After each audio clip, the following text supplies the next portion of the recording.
Beyond Reason Radio.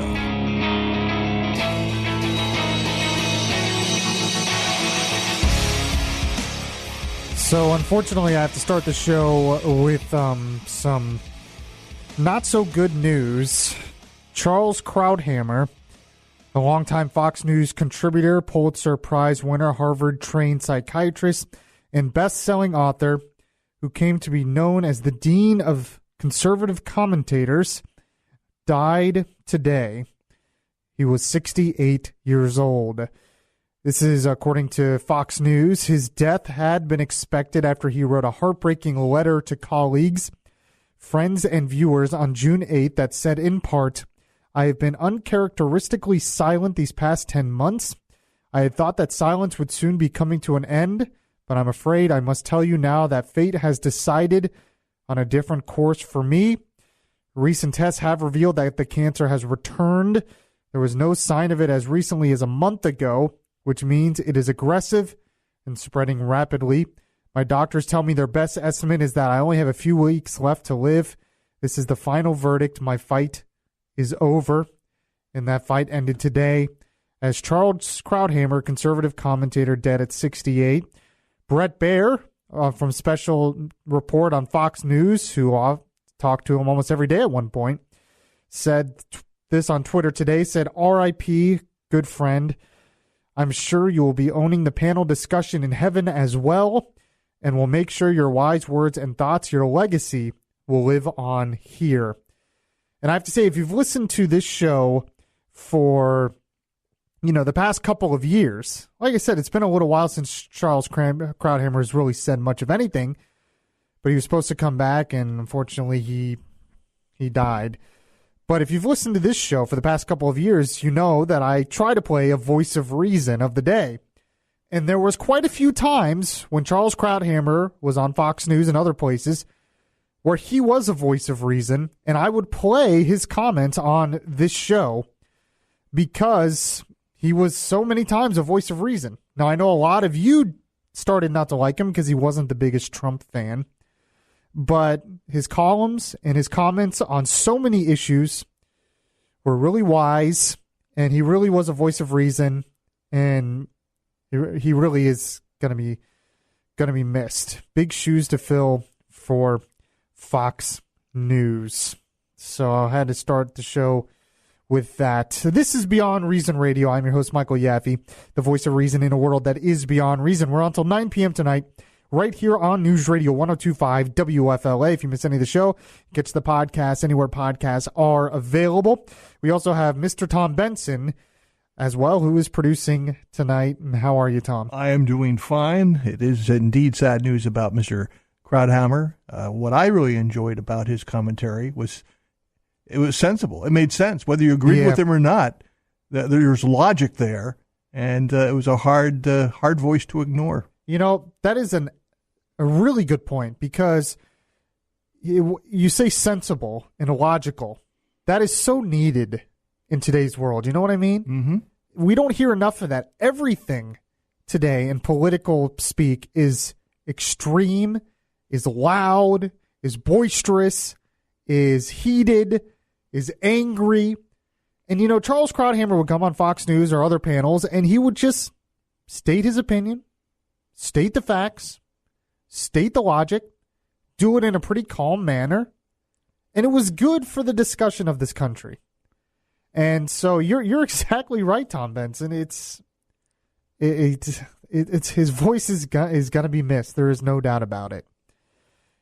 And his voice is missed even today, because watching the news, reading the news, listening to the news for the past week, we needed some voices of reason on the issue, of course, of what's going on the southern border and on immigration. We could have used a voice of reason. We could have used Charles Krauthammer this week. I missed his voice this week because the rhetoric has been so heated.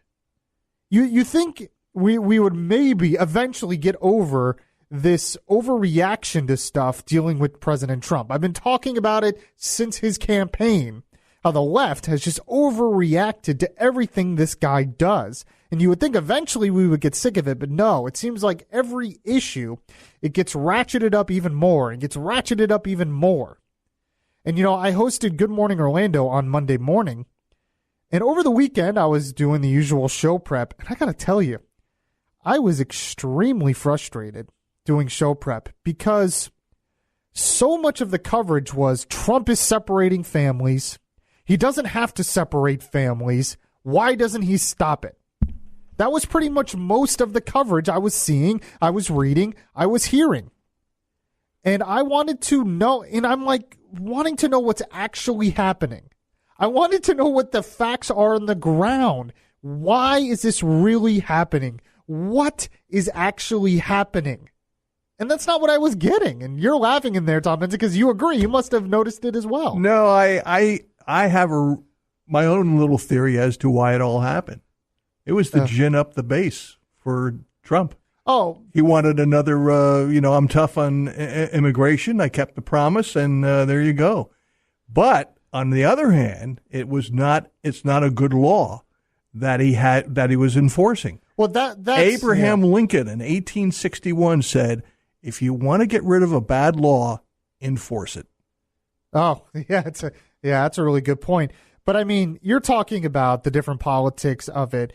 But I wanted to know, because so much of the coverage made it seem like Trump just decided one day to separate families. Mm-hmm. But that's not what happened. But to actually find out the facts of what was really going on, it was tough. I had to really research it because I couldn't find it. It was so many people were just saying basically that, well, Trump has a zero tolerance policy and he needs to stop it. And I'm like, but does one thing really have to do with the other? Why does this have to do with separating families? And finally more conservatives came out this week and other resources started actually talking about this. Well, the whole thing started to brew last Friday and over the weekend and really hit with a heavy hammer on Monday. Yeah. But I mean, all this has to do with the Flores Amendment in the 90s and in a court ruling in 2016 that said you cannot detain children more than 20 days. And you cannot detain children with the parents for more than 20 days.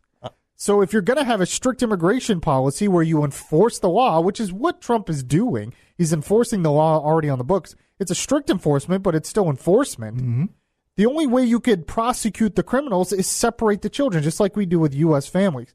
I mean, that's what's really going on. So if you wanted it to change, if the Democrats wanted this to change, all they had to do was work with the Republicans and change the law. No. But they weren't willing to do that. Of course they weren't willing to do that. They wanted to bash Trump. So earlier this week, and I said this on Good Morning Orlando. I also recorded a podcast earlier this week. But I got to the core issue with all of this. And actually, it's something that Christian Nielsen, the Homeland Security Secretary, mentioned. She did a press briefing earlier this week addressing the media, trying to get the facts on this.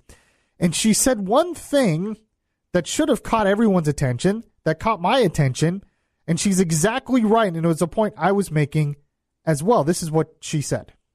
Those who criticize the enforcement of our laws have offered only one countermeasure: open borders, the quick release of all illegal alien families, and the decision not to enforce our laws. This policy would be disastrous. She is exactly right. See, this is the core issue here. She's saying, if you don't like this policy, those who don't like it, those who don't like what's going on, their only other solution is open borders. And that's the issue. Because what the left and what the Democrats have proven today after Trump's executive order is that they do not want to treat those breaking into the country illegally as criminals. It's not that they care just about separating families. That was just a little part of it. It's that they want to treat those breaking into this country as victims who should be welcomed into this country with open arms, even though they are breaking the law.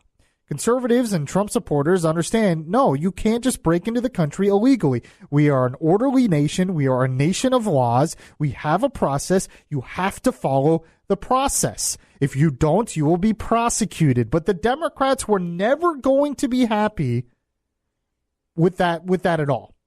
Because Trump signs an executive order yesterday, and basically what the executive order says is we're going to stop this policy of separating families, that we're going to detain them together. Now, I don't know how that's going to work because it's already being challenged in court by who else? The ACLU. So the ACLU came with this, and it said this executive order would replace one crisis for another. Children don't belong in jail at all, even with their parents, under any set of circumstances. If the president thinks placing families in jail indefinitely is what people have been asking for, he is grossly mistaken. That's just one example here. So Trump says, okay, you don't want to separate families, we'll keep them together. They say, no, that's not good enough, because it's not what the Democrats really wanted. What the Democrats really want is catch and release to be back in place. What the Democrats and the left really want is to treat these lawbreakers as victims and for them to be released back into our population. Here's more proof of that. Here's a montage of Bernie Sanders and Samantha Bee, Democrats, reacting to Trump's executive order. So Trump listened to them, signs an executive order to stop the separation of families, because that's what we were all outraged about, I thought. I thought that's what we were supposed to be outraged about, was the separating of families because it does harm to the children. Trump stops that, and then this is their reaction. Furthermore, we have a situation where the Trump administration now, their solution is to provide indefinite detention. So I presume that for the new people who are arrested, they will be with their children in jail for an indefinite period of time because the Trump administration wants to undo the Flores settlement, which focuses on the needs of children and limits to 20 days. Hey, no more baby internment camps, just regular internment camps. Cool, that's what we call a win in 2018. To be clear, I am happy that at least these kids are theoretically going to stay with their parents, but mommy and me jails are not a solution. They're not new. So there you go. They're upset now. They're still not happy, which I predicted earlier this week. I tweeted it out earlier this week that they would not be happy because they don't want to treat the illegal immigrants as criminals. They want them to be, not only for the families to be together, but for the families to be released and just welcomed into this country with open arms. Forget the immigration laws. Now, there's one thing that Bernie Sanders there said that was really interesting, and he's basically wrong on it. He's wrong. So, Bernie Sanders said that Trump is now supporting jailing these families indefinitely. Indefinitely, right?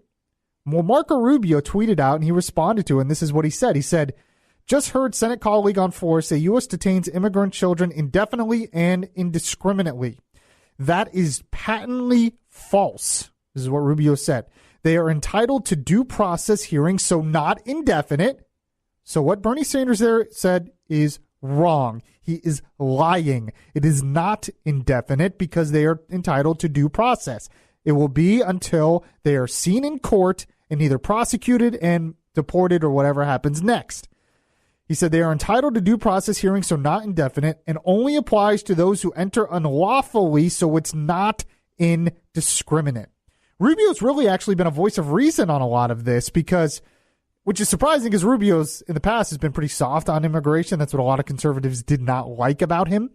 But he's actually said a lot of good things, and he was on the floor of the Senate today, and I'm going to play that a little bit later because he made some really good comments. But you know, there's another thing I want to play here real quick. Earlier this week, there was a lot of news about the fact that Homeland Security Secretary Nielsen went to a Mexican restaurant. And there was some socialists there who grouped together and harassed her, and eventually she had to leave the restaurant because she was constantly harassed. Now, I'm going to get into later in the show how this is a bad precedent for the country, this outrage culture that deals with politics in this way. But there's another point I want to make here. I want you to listen to what these protesters were actually saying. And this is before Trump signed his executive order. Here it is. Kirsten Nielsen, you're a villain, locking up immigrant children. Kirsten Nielsen, you're a villain, locking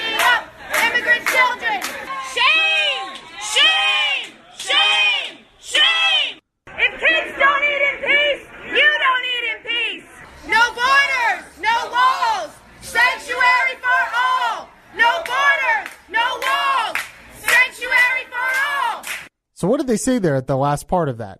No borders, no walls, sanctuary for all. Mm-hmm. See, this is what I'm talking about. And this is why I knew the left was not going to be happy even if Trump kept families together. Because the goal by them is not to keep families together. Their goal is open borders. Their goal, like they said, no borders, no walls, sanctuary for all. It's one thing to be upset about the separation of families. I don't like that either. I didn't like seeing that either. I don't think we should separate the families. We should keep them together. But what they're arguing for and what the left is arguing for isn't just keeping the families together. It's open borders. It's catch and release. It's treating these illegal immigrants not as criminals, even though they're breaking the law, but as victims who should just be welcomed into this country. One of the ringleaders of that harassing episode is a member of the Department of Justice. I saw that. A young socialist. Unbelievable. They're infiltrating from the inside, Tom Benson. Yeah. 407-916-5400. Text to 23680. So Rubio spoke to the Senate, on the floor of the Senate today, and made some really good comments. And I'm going to play it next, and we have a lot more to get to on the show today. This is Beyond Reason Radio. I'm your host, Michael Yaffee. We'll be right back. If you miss any of the show, you can download the Beyond Reason podcast on iTunes.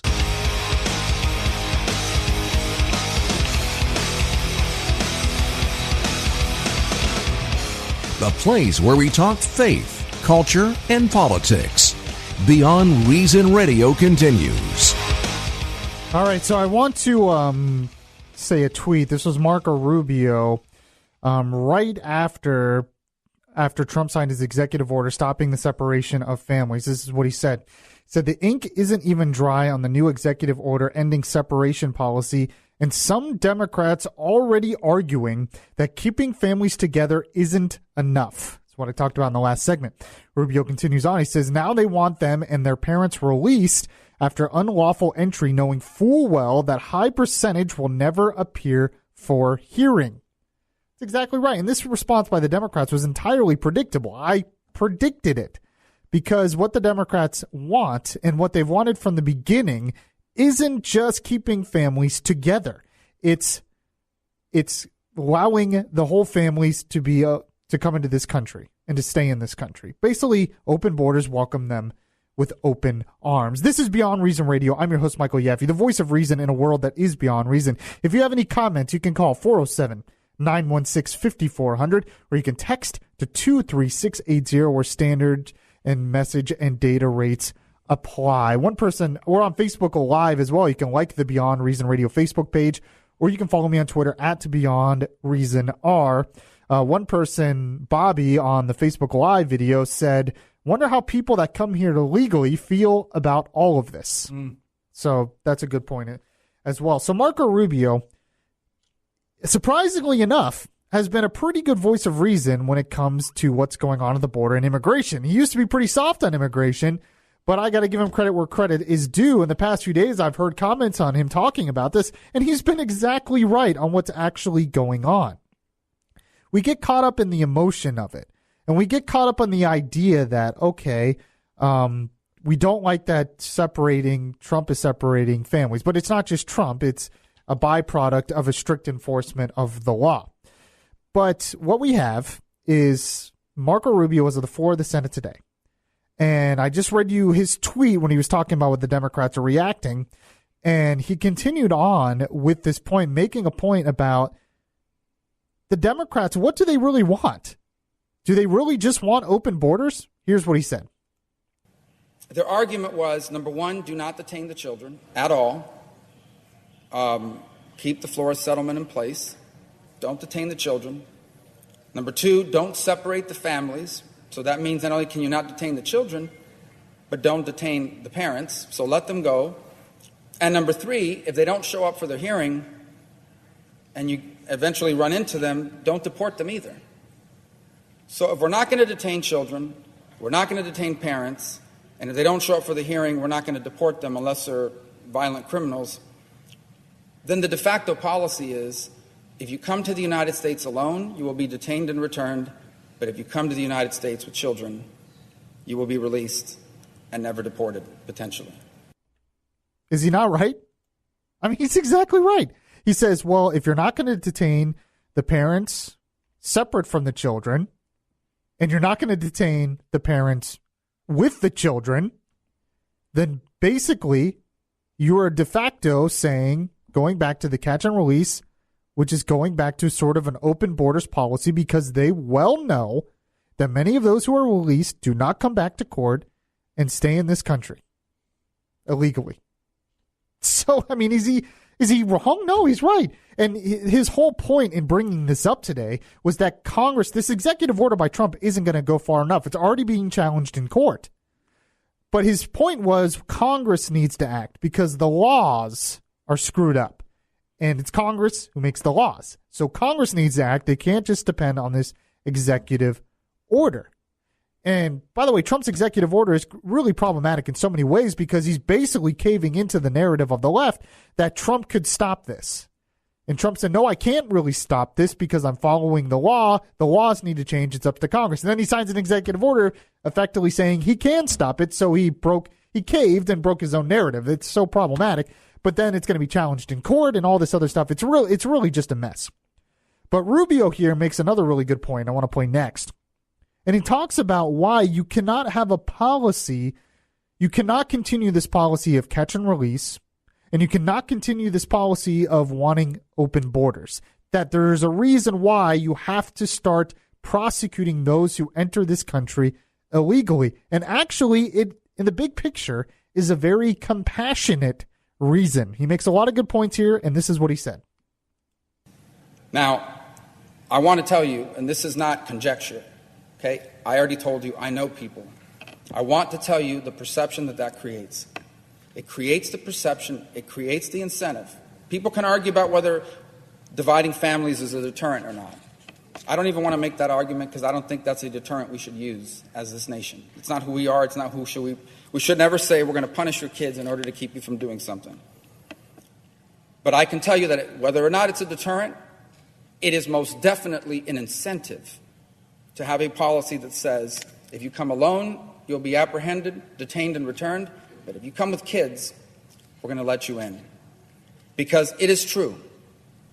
I find it to be cruel to separate these kids from their parents. I want to tell you what else is cruel. And that is the journey that people have to undertake in the hands of some of the most horrible human beings on this planet who traffic human beings through Mexico and across our border. Is he not wrong? I mean, he's right. He's exactly right in exactly what he's saying there.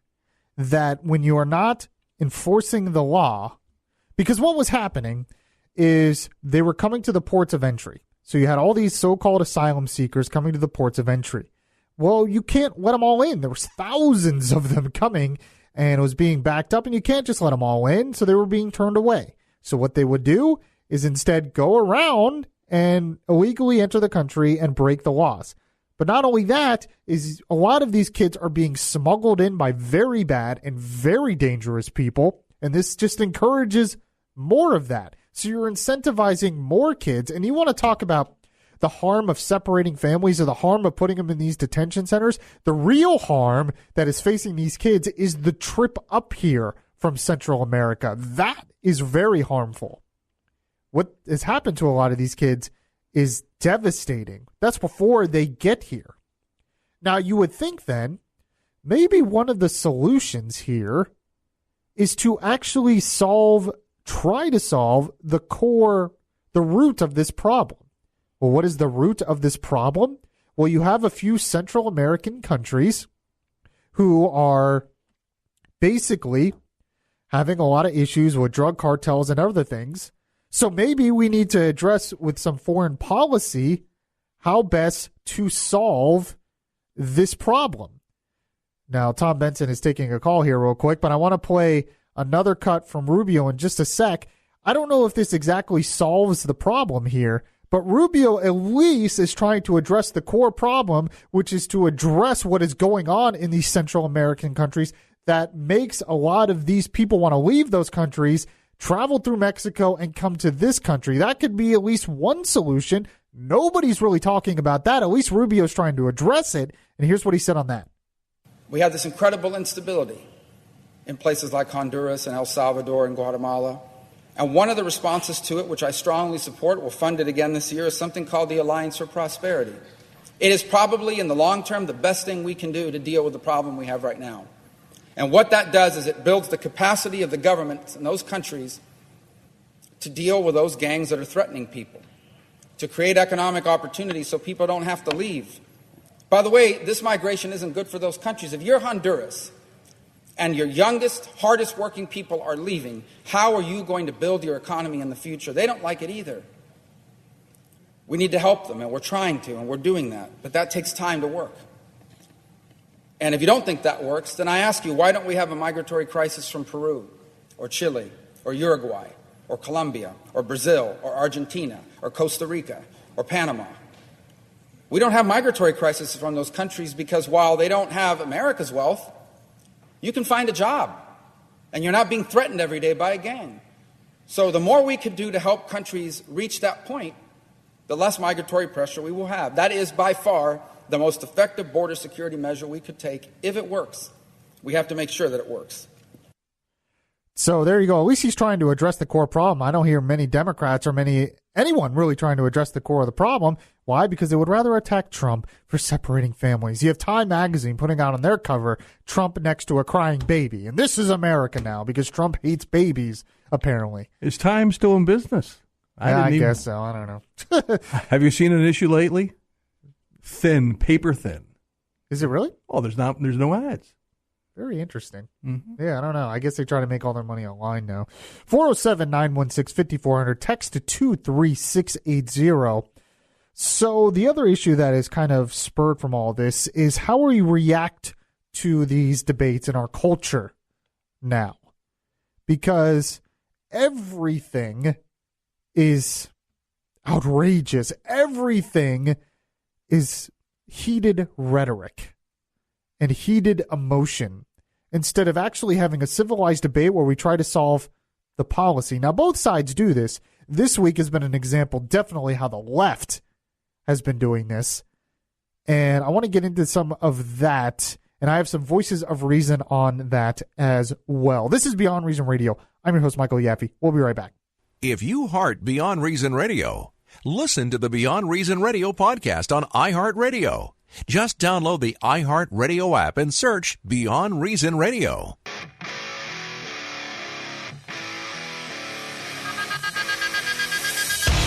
The voice of reason in a world that is beyond reason is back now. Welcome back to the show, everyone. This is Beyond Reason Radio. We're on until 9 p.m. tonight right here on News Radio 102.5 WFLA. Of course, if you've missed any of the show, you can catch the podcast anywhere podcasts are available. Just search Beyond Reason Network. I also post the podcasts. I do some other podcasts. I post the Florida Roundtable and some other stuff that I do as well. So you can catch all that on my podcast stream. It's on iTunes, pretty much anywhere you can find podcasts. It is there. You can go to beyondreasonradio.com as well. So one thing that we talk about a lot on this show isn't just the issues at hand, but it seems to be that what is even more beyond reason usually is the reaction to issues of the day, because it seems like overreaction is the name of the game in today's world. Ever since Trump came along, and really before Trump as well, and really both sides do this. Lately, it's been the left. But the overreaction is ridiculous. So, like, for example, if you just go on Twitter, which I just can't do as much as I was. I can't do it. It's like I have to take a shower after I get on Twitter because it's just so, ugh. But there was a lot of people who were mainstream people comparing the separation of families to Nazi Germany. And it's just ridiculous. Anyone who's read the history of Nazi Germany knows that's ridiculous. The whole point of that was to separate families for extermination. Trump's not separating families for extermination. He's temporarily separating families so the parents can be prosecuted and then deported, and the families are reunited when they're deported. It's completely different. But any logical, understanding person would know this. But this is what we do now.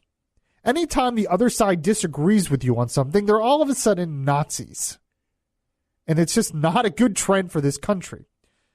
Now, another reaction that happened this week that got a lot of attention was Rachel Maddow. Rachel Maddow on her show, she was talking about how they have certain detention centers, not really detention centers, but certain centers where the babies of some of these immigrants were taken, young kids and babies. And she started to get really emotional. And, well, here it is.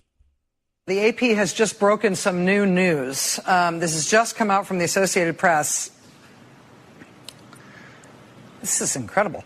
Trump administration officials have been sending babies and other young children. Oh, hold on.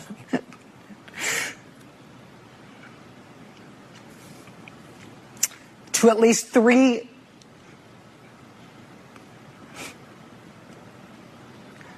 Can we put up the graphic of this? Thank you. Do we have it? No. 3 tender age shelters in South Texas. Lawyers and medical providers. Just, I think I'm going to have to hand this off. Yeah. Sorry.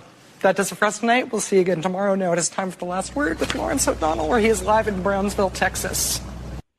So she got really emotional, and I'm sure the emotion was real. I don't know. I don't know it personally. Maybe, maybe not. But here's my big problem with this. And really, I'm not going to say it. So I was listening to Glenn Beck yesterday. He plays on this station 9 to noon here Monday through Friday. And he was talking about the Rachel Maddow thing. And he was reacting to it. And what he said was really interesting. And we'll talk about it but this is what Glenn Beck said yesterday in reaction to Rachel Maddow. Where was your outrage and emotion back in 2014? Because the same situation that is going on today is exactly the same stuff that you, Rachel, and the rest of the left have only suddenly just now become woke on. It was going on back in July 2014, and it was arguably worse back then. Now, if you want to say, well, Glenn, somehow or another, it escaped the entire NBC newsroom back in 2014, and I honestly didn't know it, but I do now. And because I am an intelligent journalist, I will do my homework, and it's not really hard to look back in time and see, this isn't Donald Trump. In fact, this policy is from the 90s. And there were those on the right, like me, that was there begging people like you to cover what was going on, but you would not for some reason. So, and how does Glenn Beck know this? Because he actually went to the border back in 2014. I remember talking about it on Bud's show because he was bringing them soccer balls and toys and other things. A lot of these kids, if not most of these kids, came without their parents. And they were being held in centers, yes, under Obama. A lot of these pictures you're seeing happened under Obama. And Beck went down there, and he took a lot of heat for this, but he wanted to help them, and he was screaming, there is a crisis on our border, and nobody is doing anything about it. I remember, and Rachel Maddow wasn't emotional then, wasn't criticizing Obama then. And by the way, Obama did separate families. Did he separate as many families? No. But he did separate some families. This is not a new policy. The only thing that is new is the stricter enforcement of the law. So he's exactly right. Where was the outrage then? That's why people on the right get so upset, because we see the double standard. We see the double standard. Both sides do it, but the left this week has just been overboard. Now, another thing, we played this earlier in the show. We'll play it again. Kristen Nielsen went to a Mexican restaurant to have dinner. And she was, of course, harassed, because this is what we do now. We get in our mobs and we harass people who disagree with us, and we try to bully them into submission. This is what they did. Some socialist mob did this. Christian Nielsen earlier this week, the Homeland Security Secretary, as she was trying to have dinner, and this is what they were screaming at her. Kirsten Nielsen, you're a villain, locking up immigrant children. Kirsten Nielsen, you're a villain, locking up immigrant children. Shame! Shame! Shame! Shame! If kids don't eat in peace, you don't eat in peace. No borders, no walls, sanctuary for all. No borders, no walls, sanctuary for all. So this is something I've been talking about on this show a lot, but this is such a dangerous precedent where we can't disagree peacefully. And what's so amazing about this is earlier this week, Secretary Nielsen, she had that press conference, and I thought she was very reasonable, very calm, very fact-based. Nothing she said was outrageous or unreasonable.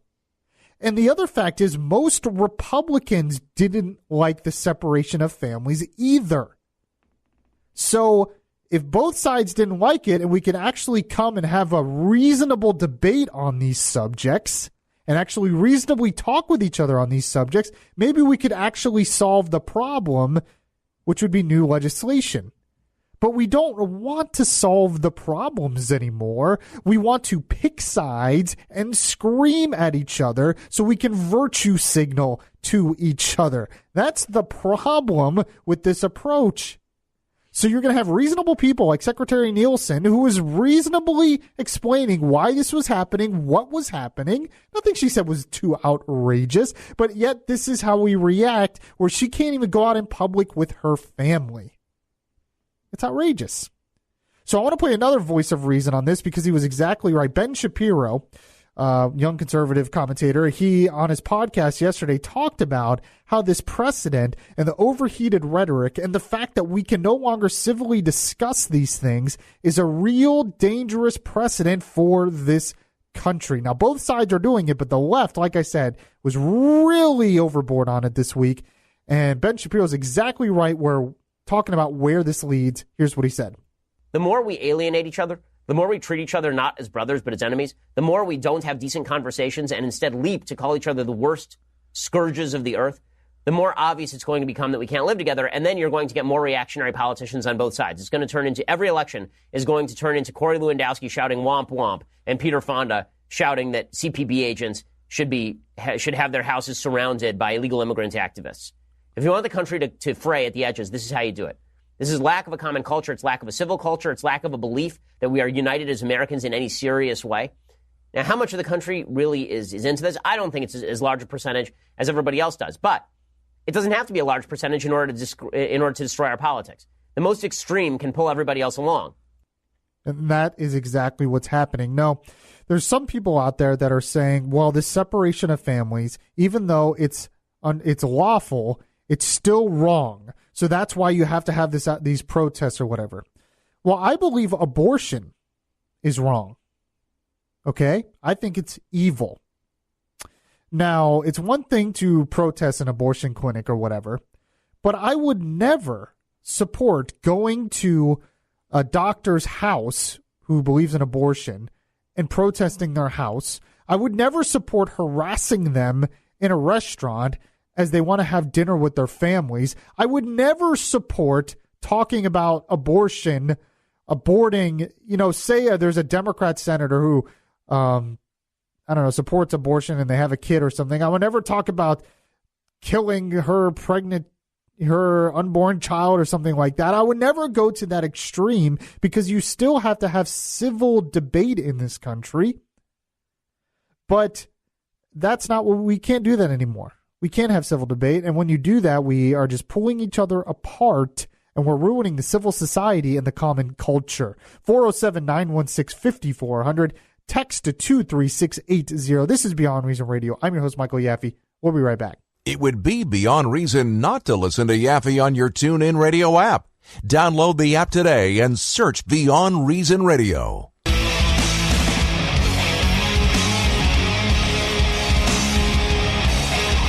Safe space for conservative thought, not for political correctness. Yaffee is back right now. Welcome back to the show, everyone. This is Beyond Reason Radio. Obviously, the big topic of the day has been what's going on the border, because there was a separation of families. I've explained all of the legalistic nature behind all of this and why it's happening. Then there was the news this week that Trump signed the executive order basically saying he's ending the family separation, but I don't know how this ends it. Because the law is right now, even though he's wanting to challenge this in court, that's part of the executive order. But the law is right now that if you are not going to separate families, then you have to basically release the whole family within 20 days. So unless you're going to adjudicate all of these prosecutions within 20 days, which is really tough to do when you have thousands of cases, I don't understand how he's going to be able to keep his zero tolerance policy while also not separating families. So it's a real issue. This executive order is problematic. It really is up to Congress to fix this mess. Now, I wanted to play another video that I found very interesting. This was actually before Trump signed his executive order. But Fox and Friends earlier this week talked with the acting ICE director, Thomas Homan. And he made some media circles, and some people didn't like what he said, but I thought what he said on Fox and Friends actually made a lot of sense. He was talking, because I want to know what's actually going on the ground in these situations. So he talked about what is actually happening, and here's some of what he said. Go ahead and play cut one, Tom Edson. Let's talk about something no one's talking about. When you see these images of Health and Human Services, these children being cared for by the government, do you know who the vast majority of these children are? They're not part of a family unit. These weren't children taken away from their parents. These are children that were smuggled into this country by criminal organizations. So these parents already separated themselves. Most of these kids get released to an illegal alien parent or relative here in the United States. The decision was made by that family to put that child in the trunk of a car or back of a tractor trailer, hire a criminal organization to transport that child to the United States. But the U.S. government's a bad guy. We actually take pretty good care of these children that come in our custody. So that's not being talked about who these children really are. So that is something that's not really being talked about. A lot of these kids are not coming with their families. So what do you do with them? I mean, I guess a lot of them will be released, but I mean, a lot of the pictures you're seeing are kids who are not here with families. So you want to be mad at someone, be mad at the parents who decided to put them with drug cartels and funnel them through Mexico and try to get them in this country in very, very dangerous situations. He continues on here. Go ahead and play cut two for me. Now, these parents, they don't have to be separated. They can enter through a port of entry and not be separated. But they made the choice to enter the country illegally, which is a violation of law. This president, this attorney general, this secretary, and this director, we've had enough. We're going to enforce the law. You can't ask a United States Border Patrol agent to stand in that line, watch someone violate the law, then go commit immigration fraud to be released into society. The underlying problem here that we're trying to address, let's be clear to the American people what's happening. Until the zero tolerance policy, we got families coming up. They're claiming fear and persecution. They are coached what to say, very low bar, then they get released. Many of them don't show up in court. And when they do show up in court, they fail to leave. 80% of them are losing their cases. They fail to leave. Now they're in society. And now, 10 years from now, we'll find them. They'll have a U.S. citizen child, and everybody's going to be outraged. Why'd you arrest somebody who's been here 10 years and have a U.S. citizen child? We have to stop sending the message to the rest of the world. It's okay to violate the laws of this country and go hide out successfully, and you're fine. Mm-hmm. That's not the message we want to send. People are dying come to this country, and we keep enticing them by ignoring the rule of law. He's exactly right on that, and that's exactly the point Marco Rubio made when he spoke on the floor of the Senate, which I played earlier. I thought really a lot of common sense here that's why you have to have the zero tolerance policy. Otherwise, you're enticing more of this, which is very dangerous and not good for our country or their countries. Now, I believe I have one more cut here, right? Go ahead and play that last cut for me, Tom Benson. First of all, it's not inhumane. What's inhumane is putting your child in the trunk of a car. What's inhumane is taking your child and crossing that river. If they want to see images that's inhumane, I invite any reporter to come to my office. I'll show you some images. I'll show you an image of a 5-year-old little boy that died in his father's arms in the back of a tractor trailer because he suffocated to death. I'll show you that image. I'll show you images I have in my office of people that have died trying to make this journey because they're working with a criminal smuggling organization. That's inhumane. The United States government takes very good care of these children. If anybody goes to these facilities are well cared for. And as far as the reunification of families, as soon as that parent is addressed by the U.S. magistrate and answers to his criminal charges, we have a process with Health and Human Services to reunite these families. Okay. So, I mean, makes a lot of sense there. I mean, you would think for the Democrats, these kids are just being treated terribly. No. I mean, they are being separated with their families before. I didn't like that policy either. But let's not over-exaggerate what's actually happening and maybe look at the facts on what's going on the ground. I know. Facts. Why would we do that? All right, I appreciate you listening to the show tonight. If you missed any of the show, catch the podcast of the show anywhere that podcasts are available. And, well, I'll catch you guys next time.